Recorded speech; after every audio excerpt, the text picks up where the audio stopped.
Alright friends, today I'm going to show you a subject that is going to be very controversial, but it is my favorite recipe, and it's my favorite canning recipe, and it's one of my family's favorite recipes also. Now before I get started, I am going to tell you this is a disclaimer. This is not USDA approved, and if you make this, you're going to make it at your own risk. And I'm sure I'm going to get some people that aren't going to like this. If you are the kind of people that follow everything by the book, then you might as well not watch this video now, because this is not by the book, but there are hundreds and thousands and millions of people that are canning this, and I'm one of them, and I enjoy it, and I take some special safety precautions first that some people don't. I'm going to be canning nacho cheese sauce. In my canning group, there were women talking about how they love their nacho cheese sauce. And I was really intrigued because I thought, hey, that sounds quite interesting. Now people can butter, and some people even can milk. I love canning butter. I've never canned milk. But the nacho cheese sauce sounded intriguing to me. So I got online and did a little research. And I discovered that there was only 2 YouTube channels that I know of that they were canning nacho cheese sauce. And the one YouTube channel, she took it off YouTube. I don't know why, but hers is who I followed, and I really enjoyed it, and she has since then taken it off her YouTube.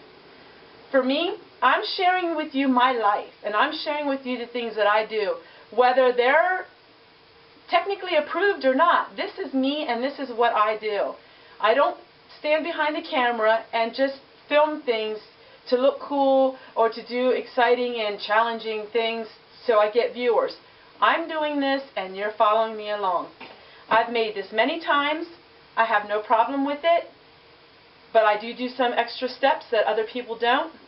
When I can my nacho cheese, I pressure can it.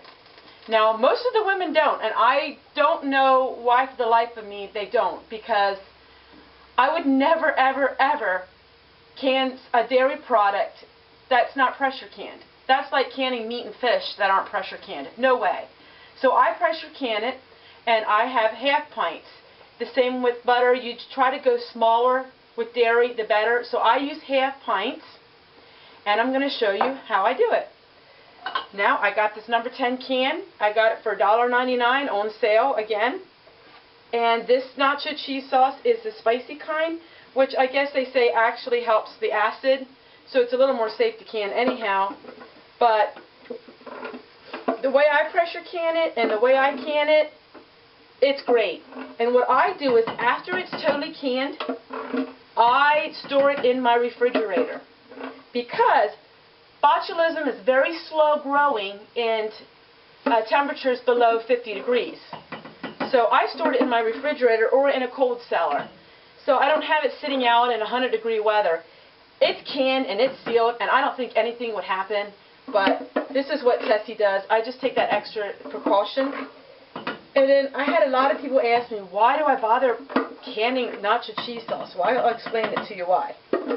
For one, nacho cheese sauce in a can, once it's open, it does not last long. In fact, I had it open for 2 weeks, and it was getting watery, and it was not good.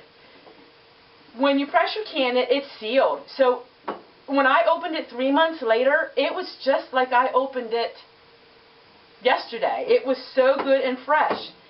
And I did try freezing it, and I will tell you, freezing it is okay. You can freeze it. It gets a little waterier, and it's great for casseroles, frozen. But if you want it like on top of baked potatoes, or if you actually want it for nachos, it's not very good that way. But yes, you can freeze it, and I have done that. If you want to make it for like gourmet potatoes or in casseroles, that is a wonderful thing to do. But I love it on top of baked potatoes. And I can relatively have a meal in minutes. I open a can of chili, open a can of this, and voila! I have a meal.